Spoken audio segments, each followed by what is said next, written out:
Jake here with Client's Corner. Today we got a special guest, Mark Medina. Today we're going to talk about the in-season tournament for the NBA. We're going to talk about Victor Wembanyama and touch a little bit about the Los Angeles Lakers as well, and LeBron and AD and their usage rate. Tune in. Let's go.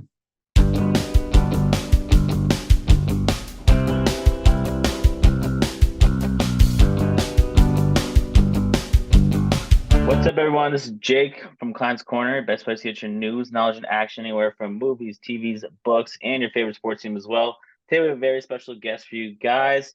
Not only has he been in the sports journalism game for a very long time, he's been covering basketball for over a decade now. His name, Mark Medina, got an infinite amount of knowledge on the sport, so he's come here today to talk a little basketball with us. Mark, how you doing today? I'm good. Thanks for the kind intro. And yeah, looking forward to talking hoops. Yeah, so you've been doing this for a while now. What was your first holy crap moment? I'm doing this. I'm a journalist. Yeah, that kind of moment. Like I'm here now. I'm doing this. Yeah, it's interesting to say I've been doing it for a while now because I guess technically I have, but I'm still in the prime of things, so I'm still learning. But as far as like those pinch me moments, thankfully, because I went to Syracuse University, that was a reputable journalism school and still is, and they very much reinforced when I was at student media that it's about covering the athletes as a journalist and not as a fan. Those any idea of being starstruck was, completely out the window by the time I was actually out in the field. But with that being said, I will say that it was surreal when I had an internship at the LA Times shortly after college, and I'm being put in different positions as a general assignment reporter with helping out with video needs for the NBA. And so crossing paths with people on the Lakers, people on the Clippers, as well as doing things with USC football and UCLA football and basketball. So there was never an incidence of feeling starstruck or thinking, "Oh my gosh, I'm seeing a celebrity." But I think at that point, it was more of a gratitude that, wow, I got this amazing opportunity right out of college, which isn't always the case, especially when I graduated in 2008, and that was coinciding with, a lot of turbulence in the economy as well as a lot of turbulence in the journalism's newspaper TV industry itself. And since then, it's been quite a journey of opportunities, setbacks, etc. But I'm thankful, all things considered, to still be able to cover the NBA. So to touch upon, you cover them, Bray. You got to go. You were invited to go to the bubble, and you said, besides eating egg sandwiches, you said you were constantly being tested and you didn't really get to talk to, the reporters after the games like you normally do. What was it? How did you manage to deal with like all of the stress, being alone, being isolated during the bubble? Yeah, it was very challenging, very exhausting, a lot of very demanding, but I kept things in perspective of I'm in the safest place on earth. So even if you're being tested every single day, not many people have that luxury. So I thankfully knew and felt comfortable shortly after it all began that I was going to be safe. And number two, I was also thankful I had a job. So even though things were very busy, it certainly beats the alternative. And then I think the third part, how I dealt with the isolation, et cetera, et cetera. I didn't really have much time to think about that, to be quite frank with you, because I was working every single day for literally 16, 17-hour days. And so Wow. that in and itself was tiring, exhausting, had its own challenges in a weird way because that was established from the beginning. I was just running on adrenaline, so I'm not thinking about those things. And there was so much going on, from a story standpoint of how is this bubble going to work, all the social and racial justice issues that the league and the players are trying to speak out on, and all the good work that comes with that. There were the games themselves, the players, and the storylines there. And, while I'm mindful that there are much broader challenges in the world at large, those were the challenges that I dealt with. And I didn't frankly have really time to think about much else. Certainly not something I'd ever want to repeat again for obvious reasons, but within the context of everything that happened in 2020, it was a very rewarding experience because it was unprecedented. And, there were a lot of opportunities to tell different stories that were important for different reasons. And, we were part of something that was historical because never something that was done. And it was also such a pivot point in not only the league's history, but obviously the country at large. Yeah, it was insane how fast and how well they handled that situation. Like constantly testing the guys and always having them make sure they're healthy, no outside food. Um, no outside food was really interesting as well. Sorry, to go forward, people talk about the Lakers championship, the bubble one, as being easy and it doesn't really count. You were there up close and everything. You saw how the players interacted with each other. Dame has gone saying it was really hard because this team would crush us, but then we have to see him like 5 hours later in the lobby. How does that Lakers championship compare to other finals appearances? Do you count it, or do you think it's different? Yeah, I mean that whole storyline, even from the beginning, was asinine because they're NBA players, and there were teams that were equipped to get through the bubble, some weren't. I think that there is a feeling of what if from certain teams if the season wasn't shut down and paused, how would that affect things? Because of the butterfly effect of not everyone's having a chance to hit the reset button, as well as the challenges of just playing with no fans, being disconnected from family for an extended period of time, and dealing with, the understandable stresses of the pandemic itself. And so I think with that, on one hand, everyone was on an equal playing field of they're all dealing with the same challenges. And B, that's just how sports are. And so to undercut the championship, it doesn't Yeah. make any sense whatsoever. If anything, the Lakers deserve an explanation point, not an asterisk for winning that title. And that's not to say that, that championship's harder than another championship. Every championship is hard, right? But because those were unique circumstances, I think those unique circumstances should be viewed more through the lens of challenges they overcame than any luxuries that enjoyed. Now, there were some unintended silver linings when it came to basketball with being in the bubble that, they didn't have to travel as much. There was more focus just on the game itself. That's not to say in normal times teams and players aren't focusing on the game, but because that was literally the only thing. But when you weigh those two things versus all the other challenges, like it doesn't even proportionally compare. So, teams or players that bring that up and disqualify the Lakers, it's revisionist history. And people in our field that do that, that's just lazy journalism and lazy sports talk radio. I mean, because Yeah, it's the opposite of what actually went down. I think a lot of it's just the classic LeBron haters, just always trying to bring him down, but it doesn't really work. Um, I want to talk about the NBA in-season tournament. You wrote an article about it that was pretty informational that I liked. Talked about do the players care, and some they were hesitant at first, but a lot of them are looking forward to it. I was listening to the Mismatch, the Ringer basketball podcast, and one of them, I don't know, have you seen the the videos that came out of the players talking about how they're excited for the in-season tournament? Well, They're pretty, I saw the one promotional ad, which was very creative, where they're all in Vegas, and yeah. I saw that. Is that what you're referring to?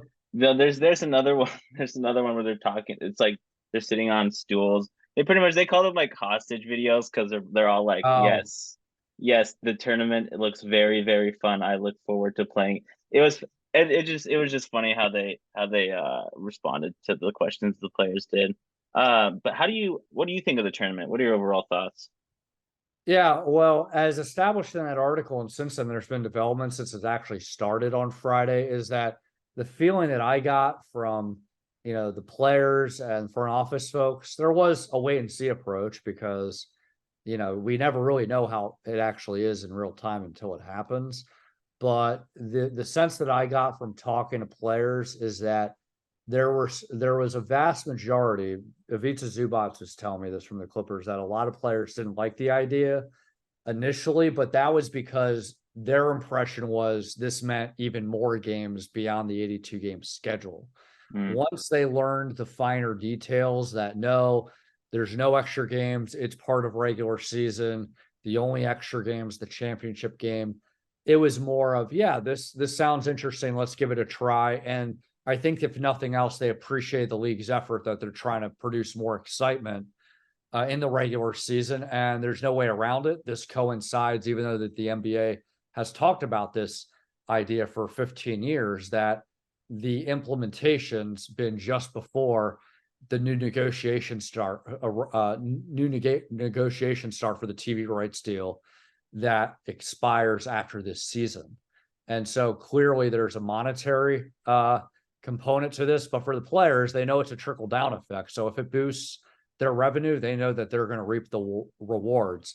The front office people I talked to, same way. Some said, let's give it a try. Some wondered, would there be teams that would feel more incentivized to give it a try, like a young rebuilding team that hasn't won a championship yet versus a team that's just coming off a title run or has been so used to that. But I think the bottom line is this: when you weigh all the unknowns and the splitting hairs with different things, I think I was pleasantly surprised to hear that the overwhelming sentiment was, hey, we're at least giving the NBA credit for trying something new to make the product better. So let's see how it plays out. Let's give it a chance. And I think, in fairness to the NBA, they wouldn't have gotten this kind of support if they didn't collaborate with the players union from the jump on the finer details on this. Joe Dumars said during Vegas Summer League last summer that there was a lot of consultation and back and forth on some of the policy specifics to the players union to make sure that they were hearing player voices with this. Yeah, I think it's smart too, because the viewership of like the annual viewership of the NBA has gone down over the past 2 years, and it's been the lowest since the 2006-2007 season. So it's fun to trying to get fans to be engaged, especially during this time of the year where football is so prominent and everyone's talking and watching football. And it's also smart that they scheduled them for the Tuesdays and Fridays, because it's the day after Monday Night Football, and then it's the day after Thursday Night Football, and then you have the group play on Friday, and then the next day is college football, so you can really do them on Saturday. So it's smart how they scheduled it out. The prize, if you win the tournament, you get a prize. The quarters is 50 K, and then the semifinals is 100K. If you lose the championship, it's 200K, and then if you win the finals, it's 500K. Do you think, from an outside perspective, that is a lot of money for guys like on two-way contracts or vet minimums or second round picks? Do you think the NBA could do something more to incentivize? Like, I've been listening to and reading articles, and guys have said, oh, maybe one could be like the 31st pick, give them an extra pick in the draft, or another one was, what was it? It was to give them an automatic play-in spot. Yeah, I don't think any drafted incentives are going to do that, because players don't care about draft picks. Organizations do. I could see that as this plays out in future years, having things tied into playoff seedings, home court advantage, etc. Now, it is, from the league standpoint, with these three things, it is subject to change. They can tweak this, but they felt the fact that these already count as regular season games is incentive enough to actually take the game seriously. And the financial pool, as far as bonus money. What's interesting about the bonus money is Gabe Vincent, specifically from the Los Angeles Lakers, he had a problem with that bonus money, because he said, based off of the fact that he was with the Miami Heat last year when they got to the NBA Finals, that bonus money was actually more than what they got as their playoff shares. And he thought that sent the wrong message, that, because of, you always say money talks, that this is giving an implicit message that the in-season tournament matters more. that rubbed him the wrong way a little bit. Now, the NBA, they haven't disclosed what the actual pool money was for the playoffs. They said it's kind of apples to apples comparison, as well as for the future playoffs in 2024. But I'll take Gabe Vincent's word at it since he was part of the finals run. But I think as far as incentivizing, anything beyond that, I can only think of home court advantage playoff seedings. But I think the bottom line is that the players should feel incentivized enough to play because it's competition and that's what they're paid to do. And, I think the last thing with this is that they're never going to compete with the NFL, compete with college football. I mean, that's a lost cause. It's just about bridging the gap. And the same thing with the television ratings. That's inevitably going to continue to decline because the main thing that's accelerating that decline is cord cutting. And that's not going the other way ever again. So it's really a matter of how do we maximize the portfolio we have, so that there's not as many players missing games. There's more reason for fans to tune in and talk about the NBA. And there's more reason for the legacy cable companies and networks, as well as the streaming options, to want to show interest in the new broadcast rights deal. Yeah, I'm very interested to see how the new media deal plays out because I can see Amazon just going all in because they've definitely gone all in for football. For like Thursday Night Football, they have a huge they do concerts afterwards and it's hosted by music events. So I can see them going all out for in the new media deals that's going to come up. All right, so we talked about the in-season tournament. I'd love to get your thoughts on Victor Wembanyama because he's pretty much synonymous with just the NBA, just how big he is and how good he is. What are your overall thoughts on him? Like, what have been some of your favorite moments that you've seen so far with him? I would say the two favorite moments is him and Kevin Durant going up and against each other, and Victor showing that he's ready for it.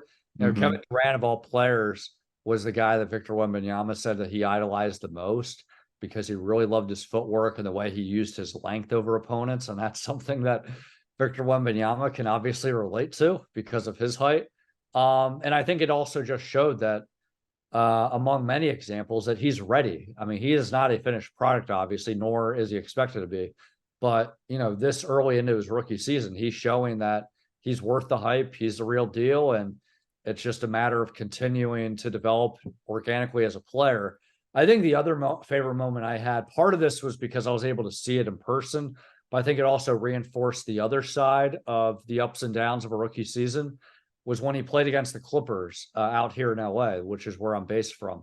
He did not play well. The Spurs lost by double digits, but I saw a lot of emotional maturity after the game with taking ownership of his poor play, speaking in very practical matters about what you use to use as learning opportunities. And he kept talking about the Spurs mantra of pounding the rock. And so it's very clear that even though he is very hyped, he is not about the hype. He's so used to it.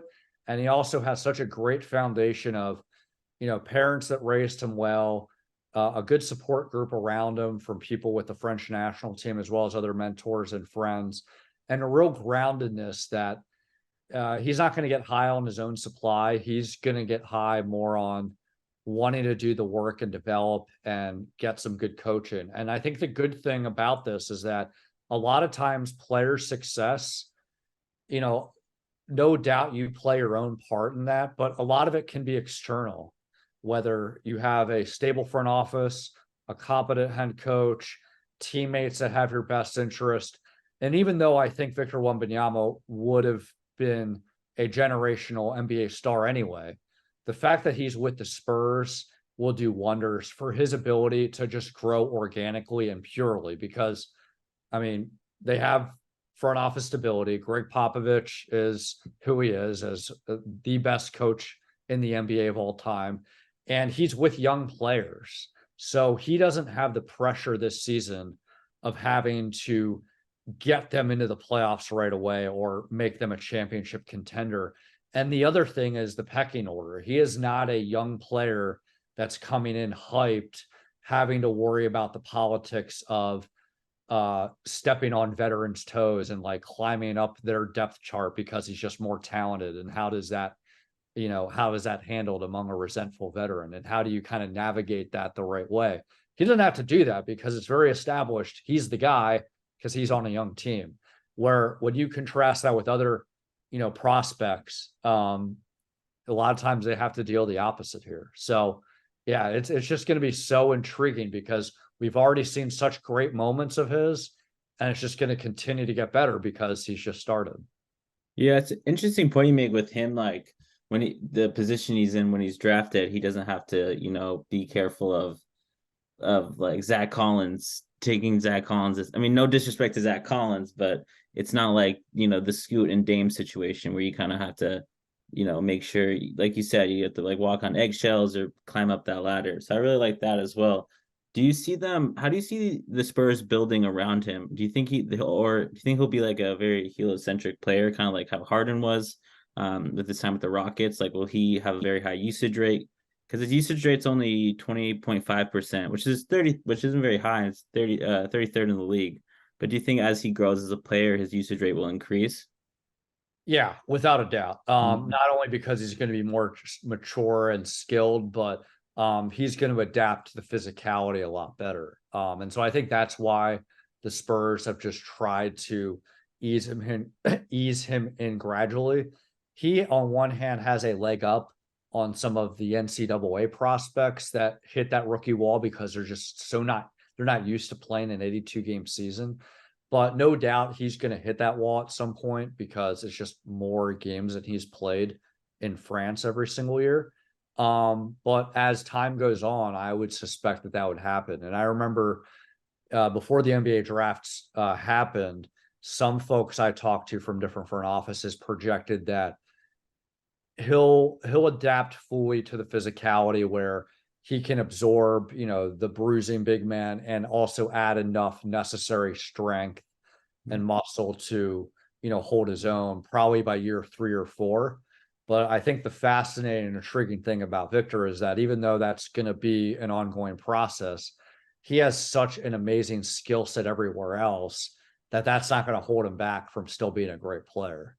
So yeah, it's just going to be continuously fun to watch. It's like when you watch him play when he's on the court, it's hard to follow the basketball, but also because he's so big and your eyes just keep going towards him when he's playing. It's very fun to watch. Do you have like a current comp for him now, and then a comp for him for his skill set when it grows in the future? Or is he's one of a kind? There is no comp. He's one of a kind. I can't think of a 7'3" center that had his skills. Yeah, there's no comp. That's the thing that's just so amazing about this. So I don't think it's hyperbole to say that maybe right now it's a stretch because he's literally only played a handful of games, but as he continues to progress in his career, he'll have changed the game in some fundamental way because there is no comp to his skill set and, just body makeup. Yeah, it's wild what he's just like like they'll just throw the ball to him and he'll be like, "Yeah, I got this. I can." It's crazy, and it's fun to watch him play because he gets along with his teammates so well too. Like you can definitely tell that like that team chemistry, like they all really like each other. They enjoy playing with each other, so it's really fun to watch that too. Because you watch some guys, they'll play when they're young and they just don't really get along with their teammates, and you can tell that the locker room, the vibes are off. But with Victor and all those dudes, they really like each other. Yeah, and your observation there really reinforces what I was talking about with him being with the Spurs, where it's this perfect blend where Wembanyama is not this prospect that's, just generally speaking, that's the typical AAU guy that just wants to get his numbers, fill the highlight reels. He's fundamentally sound. He plays the right way. He's coachable. He's about doing the work. And on the same token, he's on a team that is with a bunch of young guys that are going to embrace him because they already know, yeah, you're the best player on our team. I will say, not to get ahead of ourselves, but it's more of like, let's keep our eye on maybe next season. This season, I'm not going to say it's like, it doesn't matter everything matters, but it's all under the guise of everything for better and for worse is a learning experience for the next game. Next season, it's going to be interesting to see after this season plays out. Did the Spurs have enough comfort level that, hey, it is about having a young team around Victor, or would it be better, just to accelerate that process to have veterans around him? And I think Victor will certainly handle that well. He'll be coachable and adhere to that, but it would obviously change the dynamic. But I think, in fairness to the Spurs, that's far down the line. But I think this season will help crystallize, which lane would be most appropriate, because it's about which lane will help them win much quicker. Yeah, it kind of sort of answers my last question for you. Was, if, let's say, it's close to the trade deadline and the Spurs are like the 6 or 7 seed, do you see him competing, like going to trade for some? You think they're just going to wait and play it out? I think this season it's kind of too premature. I think it's about just having everyone, Victor and the whole group, just like learn things, lay down a foundation, build continuity.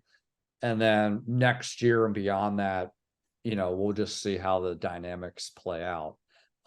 They could, make a run as a play-in team, but I think in fairness, the league doesn't expect that. I don't think most fans expect that, because look, they got in the lottery for a reason. They had a bunch of young players, and no doubt Victor can change that, but that's a lot on one player. So I think, again, no one's getting a participation trophy. I mean, Pop doesn't roll that way, but I think under the guise that every game is a learning experience, you're entitled to a mulligan to then correct it the next game. I think that's the best way for them to grow at the correct rate. It's almost just like a heaven sent, the situation that Vic just like because getting to go to Pop is just the best thing for him and the NBA and just for everyone, because he's the best coach in the NBA and they have one of the best of all time. So that was really, really fortunate that he got to go to them. One more quick question. How long do you think the high usage rate of LeBron and AD is going to last for? Because I've watched a lot of their games and they've been playing a lot of minutes, because they had that overtime game against the Clippers, and I for sure thought LeBron wasn't going to play the next game, but he ended up playing both him and AD. So what are your thoughts on that? Yeah, it's a very tough juggling act. Now, it is early in the season, so this can change. But if these kind of developments are next month, these are cause for concerns.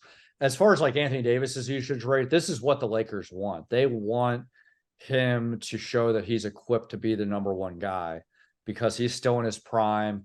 He's talked about being in better shape, being more durable. It's really about getting LeBron's minutes down. And I think it's a fine line. And as we've seen, it's very circumstantial. I think Darvin's really calculating, okay, if I have a chance, realistically speaking, to win this game, I'm going to go with playing LeBron. If not, let's scale it back. So that's partly why he didn't play, above 30 minutes in the season opener against Denver, because they were already down double digits, and the Nuggets are defending champions for a reason. So really, what will help Darvin Ham's comfort level with doing the necessary steps to reduce LeBron's workload is Anthony Davis has to play at a high level on both ends of the floor consistently, and the role players have to be consistent too. And with the role players, it doesn't have to be a specific player every single night. It can be a combination of 1, 2, or 3 of them, as long as there's always a player every single night that's going to complement Anthony Davis.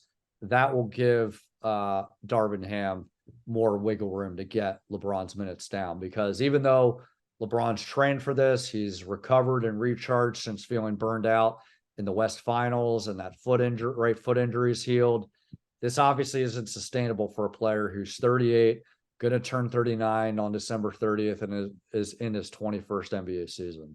Yeah, it's wild. These first few games, what he's been doing for them has been absolutely insane, and the broadcasters can't stop talking about it either. I swear you could do a drinking game for how many times they say LeBron's doing this at this age. Well, look, I guess we can't stop talking about him either, though. Yeah, honestly, just defied everything, because he's obviously lived up to the hype and even more. And you wonder, okay, is there an expiration date? He certainly has dealt with injuries in the last 4 or 5 years, but when he's been on the floor, he's still played at such an elite level. It's just mind-boggling to see. Yeah, he's the essential closer for them for that team, and it's shown for sure during these games. Thanks for coming on. Really appreciate you answering these questions. It's nice to finally meet you in person as well. Yeah, well, at least nice to meet you in Zoom as opposed to messages. But no, it was a blast talking hoops with you. Yeah, hope to have you on sometime again. Okay, sounds good. Be well. Sweet. Thank you.